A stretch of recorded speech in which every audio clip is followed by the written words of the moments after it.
अस्सलाम वालेकुम। मेरा नाम मोहम्मद जावेद है। मैं कल सैदन से आया हूँ।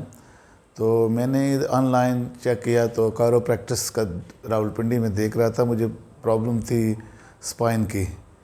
तो काफ़ी मैंने इधर डॉक्टर साहब से रब्ता किया तो उन्होंने कहा कि आ जाओ। इधर रिसेप्शन पर फ़ोन किया तो उन्होंने कहा कि आ जाओ।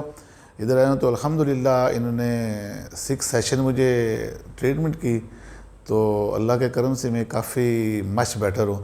मैंने बताऊँ क्या, मैंने यूके से भी ट्रीटमेंट कराई थी ऐसे कायरोप्रैक्टिस से, लेकिन उन्होंने जितनी की है, लेकिन वो इतनी जिन्होंने एक्सरसाइजें या इन्होंने ट्रीटमेंट किया है उससे मैं समझता हूँ कि ये इधर मच बेटर है। तो मैं तो काफ़ी सेटिस्फाइड हूँ। तो लिहाजा मैं तो यही रिकमेंड करूँगा, अगर आपको डिस्क की प्रॉब्लम है या कोई जैसे अपनी ज़ुबान में मोरों के कहते हैं, अगर प्रॉब्लम है तो ये is the right place to be here.